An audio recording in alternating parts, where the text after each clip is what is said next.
Oke teman-teman, kita sekarang sudah sampai di akhir daripada sesi ngulik pajak, khususnya tentang perhitungan pajak untuk wanita kawin.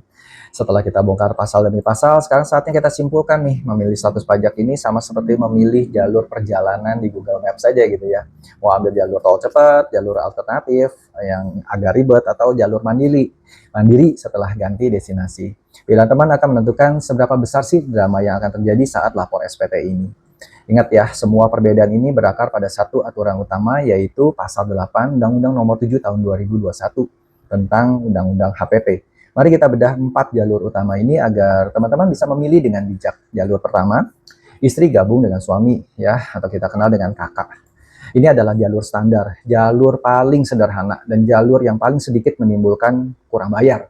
Status NPWP cukup satu NPWP, yaitu milik suami. Istri tidak perlu punya NPWP sendiri. Penghitungan pajaknya gimana? Penghasilan istri dari satu pemberi kerja dianggap final atau selesai. Tidak digabungkan untuk penghitungan tarif progresif si suami. PTKP-nya gimana? PTKP-nya tentunya K dengan tanggungan. Ya, bukan KI, tapi K dengan tanggungan.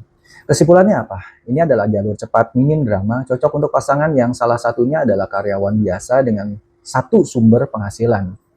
Jalur kedua dan jalur tiga, yaitu jalur dua yaitu pisah harta, dan jalur tiga yaitu memilih terpisah. Kedua status ini intinya sama, yaitu istri ingin punya NPWP sendiri, atau kalau sekarang aktivasi NIK sendiri. Entah karena perjanjian pranikah atau PH, ya pisah harta, atau karena pilihan sendiri memilih terpisah. Status NPWP si suami dan istri wajib masing-masing punya NPWP atau melakukan aktivasi di korteks masing-masing. Penghitungan pajaknya, ini bagian ribetnya teman-teman. Penghasilan suami dan istri harus digabung dulu. Dihitung sebagai total pajak keluarga, lalu dibagi deh secara proporsional antara si suaminya berapa, istrinya berapa, berdasarkan kontribusi penghasilan masing-masing. Bagaimana dengan PTKP-nya? PTKP-nya menggunakan K, I, dengan tanggungan berapa. Nah, intinya adalah kenapa ada I-nya? Karena istrinya bekerja, gitu ya. Nah, kesimpulannya gimana?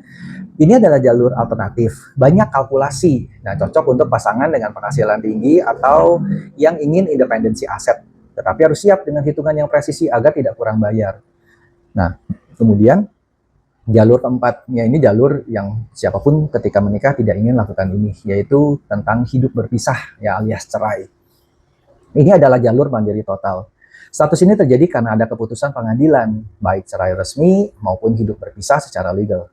Status NPWP-nya gimana? Wajib memiliki NPWP masing-masing, ya alias mengaktifkan NIK sebagai di korteksnya masing-masing dan punya kode otorisasi masing-masing.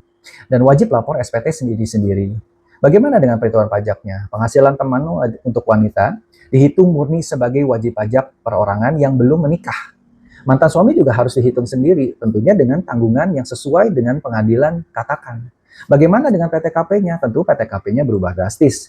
Misalnya dari K dengan tanggungan atau KI tanggungan menjadi status TK dengan tanggungan. Ingat ya, PTKP teman-teman akan turun tentunya karena status menikahnya sudah hilang. Tanggungan anak hanya bisa diklaim oleh salah satu pihak yang menanggung secara faktual, biasanya yang memegang hak asuh. Bisa juga dua-duanya kalau memang dua-duanya mendapatkan satu orang anak. Contohnya seperti itu. Kesimpulannya apa? Ini adalah jalur mandiri, tapi harus hati-hati karena perubahan PTKP bisa membuat pajak yang harus teman-teman bayar jadi melonjak. Pastikan semua dokumen perceraian dan hak asuh sudah rapi. Jadi teman, memilih status pajak adalah keputusan finansial yang sangat penting. Sama pentingnya dengan memilih pasangan hidup. Jangan sampai pilihan yang salah justru membuat teman-teman harus mengeluarkan uang lebih banyak untuk pajak daripada untuk kebutuhan sehari-hari. Sekarang teman-teman sudah tahu nih semua perbedaannya. Langkah selanjutnya adalah memastikan status teman-teman saat ini sudah sesuai dengan pelaporan di kantor pajak. Jangan lupa, pajak adalah bukti cinta kita kepada negara. Lapor yuk dengan benar, biar tidur pun kita bisa nyenyak. Kalau teman masih bingung harus memilih yang mana, yuk coba tuliskan kondisi penghasilan teman-teman di kolom komentar. Nanti sebisanya aku akan coba bantu, gitu ya. Jangan lupa share seluruh rangkuman video ini agar makin banyak yang sadar buat perpajakan di Indonesia. Oke teman-teman, see you, bye-bye, thank you.